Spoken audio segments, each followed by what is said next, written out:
बुलढाण्यातून एक आश्चर्यकारक अशी बातमी आहे. बातमी तुम्हाला हादरवून टाकणारी आहे. बुलढाण्यात टक्कल व्हायरसनं थैमान घातलंय. हो, टक्कल व्हायरसच. कारण या आजारामुळे 3 दिवसांमध्येच नागरिकांना टक्कल पडतंय. बुलढाण्यातल्या बोडगाव, कालवड आणि हिंगणा या गावामध्ये या टक्कल व्हायरसनं अगदी थैमान घातलंय. शेकडो लोकांना टक्कल पडतंय.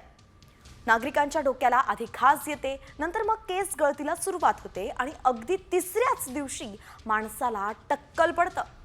आता विशेष म्हणजे महिलांची संख्या सुद्धा यात लक्षणीय आहे. बरं, शॅम्पू वापरल्यानं लोकांना टक्कल पडत असल्याचा दावा डॉक्टर्सनं केला आहे, पण तरीही शॅम्पू न वापरणाऱ्या लोकांचेही केस जात असल्यानं आता जिल्हाभरात एकच खळबळ उडाली आहे.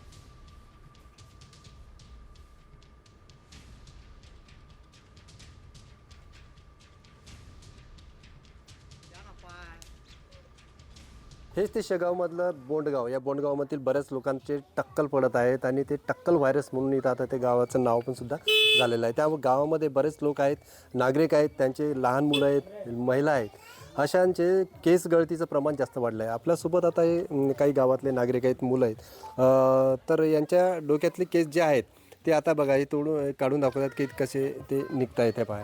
हे अशा गाव थोडंसं जर टच केला तरी डोक्यातले केस निघत आहेत आणि अशा काही दिवसामध्ये पुन्हा या मुलाचे जे केस आहे पुन्हा हे पूर्ण गळती होईल आणि त्याचं टक्कल होईल.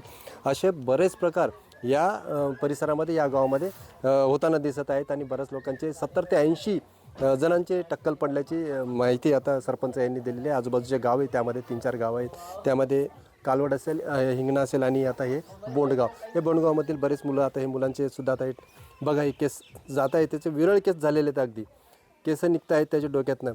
पाण्याचं प्रमाण पाण्याचा काय दोष आहे का, कसला खाण्याचा दोष आहे किंवा काही कुठल्या प्रकारचा हा आजार या लोकांना जडतोय आणि हा धुमाकूळ घालतोय टक्कल व्हायरस, हे अद्यापर्यंत वैद्यकीय क्षेत्रामध्ये सुद्धा अजून त्याचं निष्पन्न झालेलं नाही. एक पथक येऊन गेलं तात्पुरतं, फक्त पाहणी करून गेलं, अहवाल अद्यापर्यंत कुठला दिला नाही किंवा निष्कर्ष अद्यापर्यंत निघाला नाही, अशा गावकऱ्यांचं म्हणणं आहे. पण आता पुढील काळामध्ये हे गावातील लोक भयभीत झालेले आहेत. ॲक्च्युली आता या गावातील लोकांना आणि नागरिकांना प्रश्न पडलेला आहे की आपल्या ह्या गावातील हा जो आजार आहे हा कधी संपुष्टात येईल. वैद्यकीय क्षेत्राने ताबडतोब तात्काळ लक्ष द्यावे. देशाचे आपले केंद्रीय आरोग्यमंत्री जे प्रतापराव जाधव यांनी सुद्धा या गावाला भेट देण्याची मागणी या लोकांनी केलेली आहे आणि तात्काळ इथे आरोग्य सुविधा उपलब्ध करून देण्याची सुद्धा हे मागणी करत आहेत. कॅमेरामन सुनील मोरेसह मी संजय जाधव, बोंडगाव, शेगाव, साम TV, बुलढाणा. तर एकंदरीतच आताच आपण पाहिलं की कशा प्रकारे अगदी 3 दिवसांमध्ये केस गळतीला सुरुवात होऊन टक्कल पडताय, त्याची दृश्यही आपल्या प्रतिनिधींनी दाखवली आहेत. आणि अशा प्रकारे आरोग्य यंत्रणेनं याकडे लक्ष दिलं पाहिजे. नेमकं हे का होतंय असा प्रश्नही नागरिकांना पडलाय. म्हणून आरोग्य यंत्रणेनं याकडे लक्ष द्यावं आणि यावरती काही उपाययोजना मिळाव्यात अशी माहिती दिली जाते. तर बुलढाण्याच्या बोंडगाव, कालवड, हिंगणामध्ये हा टक्कल व्हायरस पसरलाय. आधी डोक्याला खाज येते, मग केस गळती होते आणि अगदी तिसऱ्याच दिवशी चक्क टक्कल पडतं. शेकडो नागरिकांना केस गळती यामुळे सतावतीये. महिलांची संख्या सुद्धा यात लक्षणीय अशी आहे.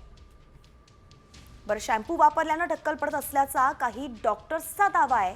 मात्र जे शॅम्पू वापरत नाही त्यांना सुद्धा टक्कल पडतंय आणि म्हणून एकच खळबळ उडाली आहे.